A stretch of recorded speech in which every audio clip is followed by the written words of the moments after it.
I'm Sarah Woodbury, and this is a book tour of Exiles in Time. Spoiler warning, if you haven't read this book, you might consider stopping this video now. Exiles in Time takes us to Scotland, which as the book opens is experiencing unrest over the succession to the crown. As in Avalon's history, the sides are divided into two factions, those who support the Bruces and those who support the Commons. David asks Callum to go to Scotland as his emissary, appointing him Earl of Shrewsbury in order to give him the status he will need to complete his task successfully. Callum travels first to Skipton Castle, where he meets James Stewart and Robbie Bruce, and then travels with them to Carlisle Castle. There, Callum reveals to the Castellan, John de Fawkes, that David, now King of England, is the same man he imprisoned several years earlier. Fawkes is horrified and struggles to believe that David bears him no ill will. Callum's party is then ambushed on the road to Stirling Castle. Many of the travelers are abducted. Archbishop Kirby appears to have been killed, and Callum, who is knocked unconscious, is left for dead.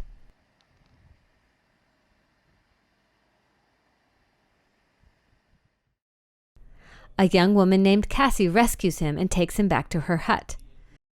The Antonon Weil was protected by 16 forts with small forts.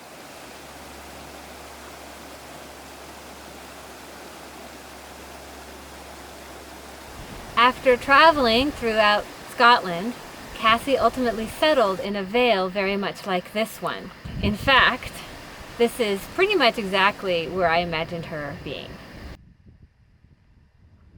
She later discovers that he is carrying a gun and reveals to him that she, like him, is another time traveler. From Cassie, Callum learns that the MacDougals were responsible for the ambush on the road and have taken their prisoners west. The pair decide to go to Mugdock Castle to talk to Lord Patrick, who has become something of a patron of Cassie.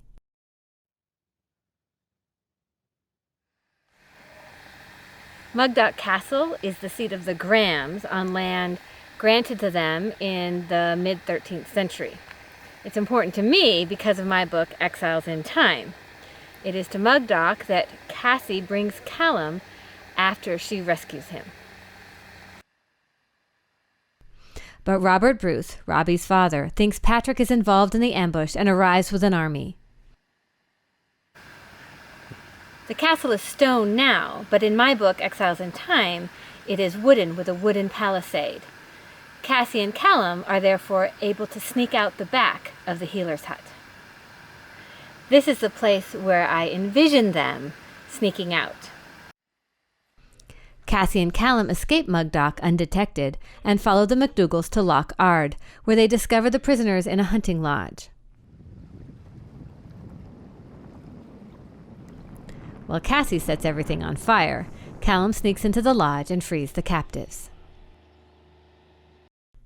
Fleeing Loch Ard, the group arrives in the little village of Duncragan, where they discover that the headman is the pilot Marty, who left Meg at Hadrian's Wall years ago. The MacDougals arrive, and during negotiations, Callum shoots their leader. The entire party travels to Stirling Castle, where they learn that Archbishop Kirby is not only alive, but has conspired to place the Commons on the throne of Scotland. However, there are other interested parties, including Eric of Norway.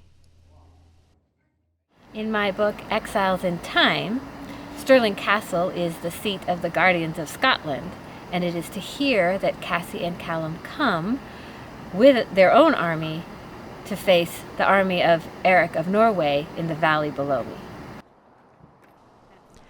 Callum is able to negotiate a peace, and the barons of Scotland agree to an election.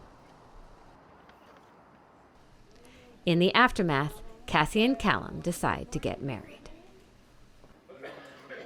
The After Cilmeri series is available at all retailers worldwide, in ebook, audiobook, and traditional paper.